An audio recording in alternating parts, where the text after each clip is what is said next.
슬루트가 의심스러웠던 네덜란드의 한 방송 기자가 몰래 카메라를 촬영. 할로웨이? 이게 술 마시다 죽은 거야. 괜히 귀찮아질까 봐 바다에 시신 버렸지. 그럼 호텔에 데려다 줬다라는 것도 거짓말이고. 그러네. 2005년 5월 26일 카리브해 휴양지 아루바 섬으로 졸업여행을 떠난 고등학생들. 즐거웠던 닷새간 여행이 끝나고 집으로 돌아가기 위해 공항에 모였습니다. 그런데 잠시만, 비행기 시간 다 돼가는데 할로웨이는 어딨어? 당시 학교 측에서는 묵었던 호텔로 돌아와 할로웨이를 찾아봤지만 호텔엔 그녀의 짐과 여권만 남아있을 뿐 할로웨이를 찾을 순 없었습니다. 짐이랑 여권이랑 다 두고? 할로웨이 실종 소식을 접한 어머니는 깜짝 놀라 아루바 섬으로 달려왔고요. 할로웨이의 한 친구로부터 딸의 마지막 행적에 대해 들을 수 있었습니다. 할로웨이가 어젯밤 바에서 어떤 남학생이랑 나가는 걸 봤어요. 요란 반데르 슬루트라라는 남학생과 함께 사라졌다는 겁니다. 그로부터 4일 뒤 경찰은 할로웨이가 사라진 날 밤 함께 있었던 슬루트와 그의 친구들을 유력한 용의자로 체포했습니다. 어쨌든 제일 수상한 건 맞죠. 그렇죠. 늦게까지 바에 최후로 같이 있었던 사람이라는 증언이 나왔잖아요. 예. 그런데 말입니다. 난 할로웨이를 호텔에 데려다 줬다고요. 호텔 경비원이 걔를 에스코트 해줬다니까요. 이에 경찰은 호텔 경비원 2명을 추가 체포, 그들의 집을 샅샅이 수색했지만요. 그 어디에서도 할로웨이를 납치했다는 증거를 발견하지 못했습니다. 결국 이들 모두 무혐의로 석방됐죠. 그런데 뒤늦게 전해진 충격적인 소식. 슬루트가 의심스러웠던 네덜란드의 한 방송 기자가 몰래 카메라를 촬영. 할로웨이? 이게 술 마시다 죽은 거야. 괜히 귀찮아질까 봐 바다에 시신 버렸지. 그럼 호텔에 데려다 줬다라는 것도 거짓말이고. 그러네. 아니 너무한데요. 신고를 하거나 병원에 데려가야지. 그렇죠. 바다에 이걸 버리다니요. 자, 그런데 말입니다. 2008년 2월 슬루트의 자백이 언론을 통해 보도되며 미 전역이 들끓자 슬루트는요. 난 그냥 친구가 듣고 싶어하는 얘기를 해줬을 뿐이라고요. 그때 제가 말한 건 다 거짓말이에요. 자신은 할로웨이 실종과는 무관하다고 주장했는데요. 그리고 아루바의 법원은 몰래 촬영한 영상은 증거물이 될 수 없다고 판단. 그렇게 슬루트는 또다시 수사망을 벗어났습니다. 야, 이게 법망을 교묘하게 잘 벗어났네요. 이 사람이 범인인지 아닌지 지금 알 수가 없지만 그 죽은 사람이나 죽은 사람들한테 죽은 사람의 가족들에 대한 예의로라도 그렇죠. 저런 소리는 하면 안 됩니다. 그렇게 거짓말로 할로웨이의 가족과 경찰을 농락한 슬루트는 페루로 도주했습니다. 뭐야? 그런데 얼마 지나지 않아 도주했던 슬루트가 체포됐다는 소식이 들려왔습니다. 범인일 줄 알았어. 난 약간 냄새가 났어요. 아, 그래요? 예.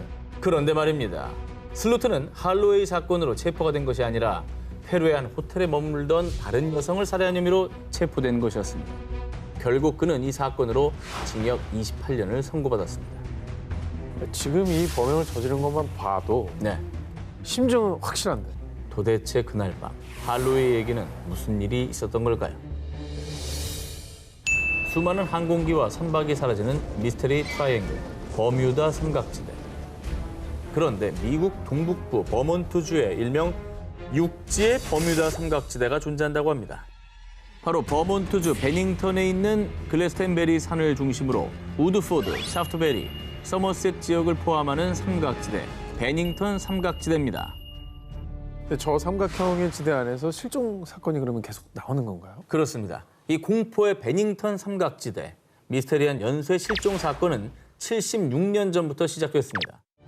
1945년 11월 이 지역의 베테랑 사냥 가이드 미디 리버스는 여느 날과 다름없이 당시 4명의 사냥꾼을 이끌고 숲으로 들어갔는데요. 그런데 리보스가 어디 갔지? 사냥을 마치고 돌아오던 길 무리에서 조금 앞서 걷던 리버스가 어느 순간 보이지 않게 된 겁니다. 뭐야? 그리고 아무리 기다려도 돌아오지 않자 마을 주민을 비롯해 미군까지 출동. 그 일대를 샅샅이 수색했지만 리버스의 흔적은 어디에서도 찾을 수가 없었습니다. 베테랑 사냥 가이드라면서요. 그렇죠. 이거 한두 번 다니는 길도 아니고 그 동네를 아주 손바닥 보듯이 훤히 알 텐데. 이게 흔히 말하는 눈 감고도 다닌다 얘기하잖아요. 그럼. 이게 길을 잃은 건 아닐 것 같은데. 뭐 야생동물이랑 마주쳤나? 자, 그런데 실종 사건은 이게 다가 아니었습니다. 리버스 실종 1년 뒤인 1946년 12월 베닝턴 삼각지대에 롱 트레일로 하이킹을 하러 간 대학생 폴라 웰든. 하지만 다음 날 웰든이 수업에 참석하지 않자 이후 실종 신고가 접수됐고요.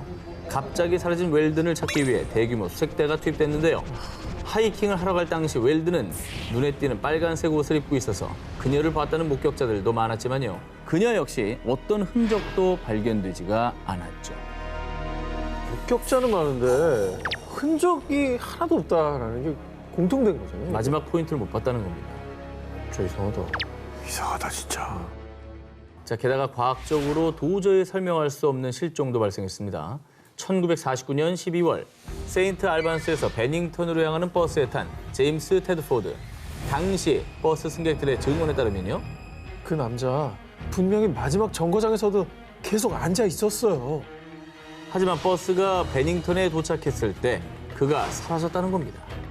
자, 그리고 신비한 실종 사건은 이뿐이 아니었습니다. 1950년 10월에 8살 소년 폴 잽슨과 50대 프리다 랑거까지 연이어 실종. 1945년에서 1950년 사이 모두 5명이 이 베닝턴 삼각지대에서 실종됐는데요.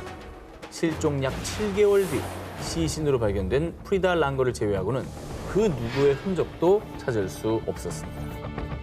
야, 미스터리다. 이거 한두 명도 아니고. 다들 흔적이 없잖아.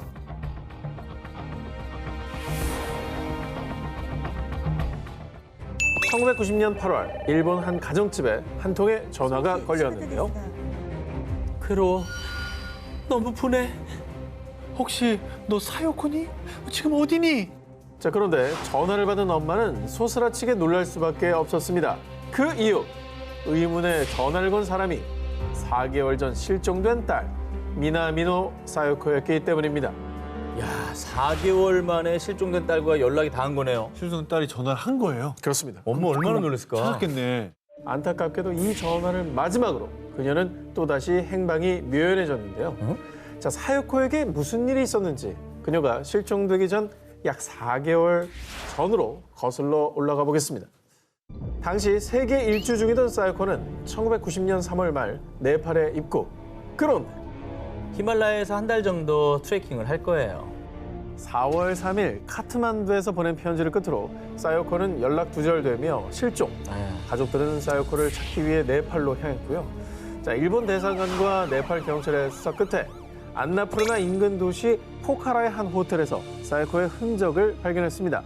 그런데 그녀가 머물렀던 호텔 방 안엔 가방, 옷, 돈 등 소지품이 그대로 있었는데요. 뭐야? 소지품이 그대로 있었으면은 네. 이거는 이동하러 나간 게 아니라 여기다가 여정을 풀고 뭐 앞에 나가서 뭐 커피를 한잔 한다든지. 주변을 좀 뭐 관광을 한다거나.